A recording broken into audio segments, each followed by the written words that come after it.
What is up, my ducks and drakes? Welcome to the Credit Lake, and today I am reading chapters 7 and 8 of Drowsy and Deceitful, the end of the story.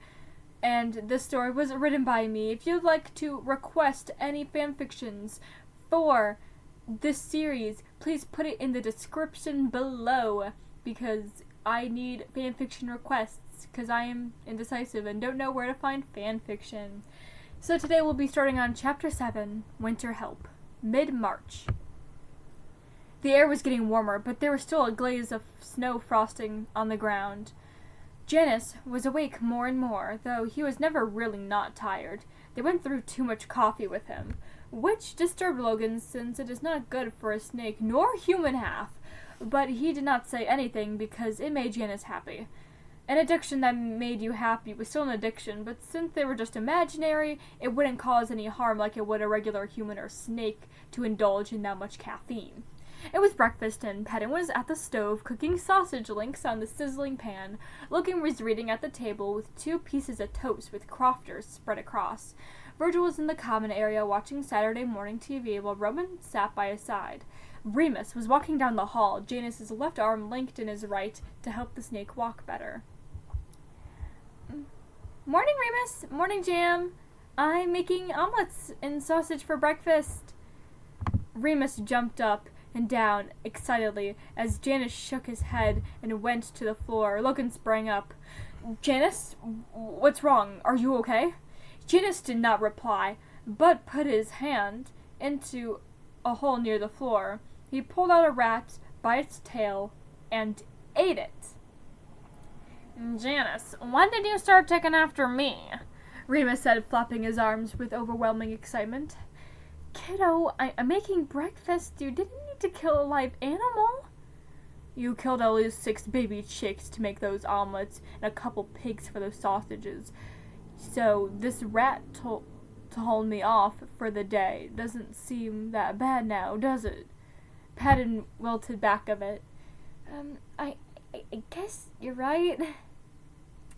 Well, I'm full. I'm headed to the couch with V and Ro. Peace. Janus walked a second to the couch before tripping on his own foot and falling to the ground. Everyone ran towards him to see if he was hurt or not. Roman and Remus helped to turn Janus's body over to see if they could talk to him. He was shaking. He was shaking so bad, his human eye was tearing up and his hands were clenched. The sides know that they were in for a trip. Although they got a closer look at him, they noticed that he was laughing. Shaking and crying, that was all contributed to laughing. Seeing that Janus was okay, Roman and Remus started laughing at their own stupidity and thinking that he was tremendously hurt. This started as a small chuckle that turned into a roaring laughter. Before they knew it, everyone was on the ground, not being able to breathe from laughing, all except for Logan, who had a small chuckle but found it nonsensical to laugh that hard. Guys, quiet down, Logan said in a loud whisper. Janus laughed himself to sleep. We should quiet down so he could rest. This is the most he has been awake in a very long time. Everyone nodded their heads in agreement, and Roman and Remus lifted Janus to place him gently on the couch. Janus moved a bit so that he was in between Remus and Virgil, who he brought into himself, so they were both holding him. Remus and Virgil chuckled at how cute and soft Janus was in his tired state. He wasn't as mushy, yet harsh, as he was in the beginning, but he isn't firm like he was in the summer. Janus never was the type to cuddle. He only liked to cuddle when it was a part of someone else's recipe for self-care, or they really needed a hug. He never really hugged or cuddled for his own wants and desires, yet he has been the most clingy person all winter. Everyone grew closer this winter. Everyone felt a special bond between each other. It was so nice not to fight all the time. Pedden broke the silence as he jumped up and screamed, waking up Janus. Sorry, kiddos, I forgot that I was making breakfast. It's probably burning. Pedden ran towards the kitchen, where a small smoke cloud had started to form. I am going to head to my room. Everyone looked up at Janus in concern, who was standing up to leave. Janus, you could stay out here and watch a movie with us. Roman asked, everyone surprised. He had been silent for most of the day. I wouldn't want to be more of a burden on you guys. It has now come to my full comprehension that you had been taking care of me all winter when you didn't have to. I don't want you guys keeping watch of me. Janus, it's not like that at all, Pen replied from the kitchen door. One thing you said is that we took care of you, but we didn't have to. You're right.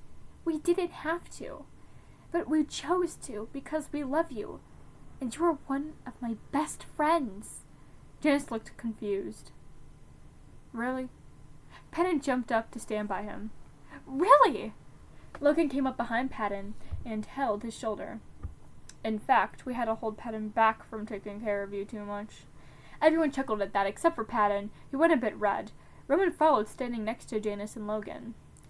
And you drive into our skulls about how important self-care is, but sometimes it helps if self-care isn't just by ourselves.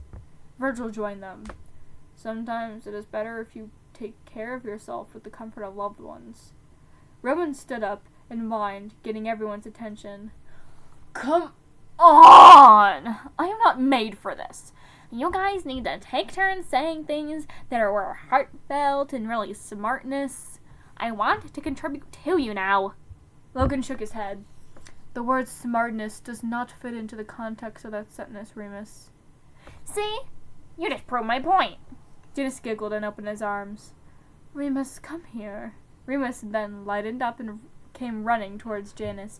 The others tried to stop Remus from ramming into him, but noticed that nothing could stop the trash rat. Both Janus and Remus were on the ground, both laughing at each other for the others to join in. Warm Hearts, Chapter 8, May. Janus was fully mobile again without needing to hold onto anything or falling down. Everything was back to the way it was in August, except Janus had kept the coffee addiction, which Logan was not pleased with, but did not argue nonetheless.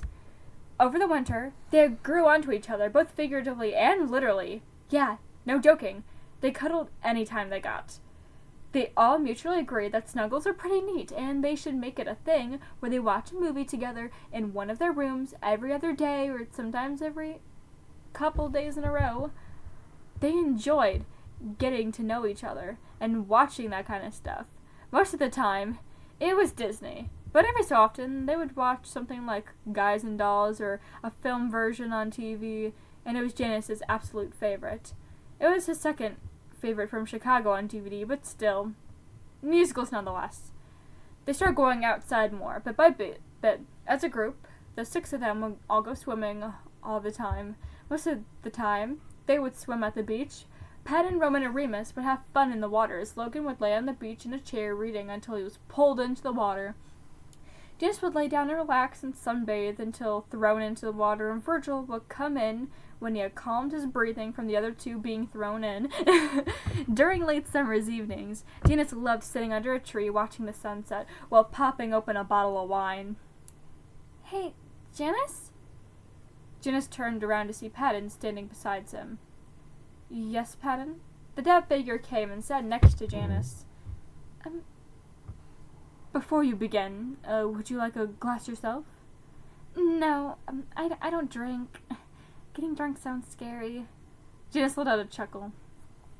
Yeah, people can make drinking sound scary, and to an extent it is, but as long as you don't drink a lot, you should be fine, and 2, you're imagined by Thomas.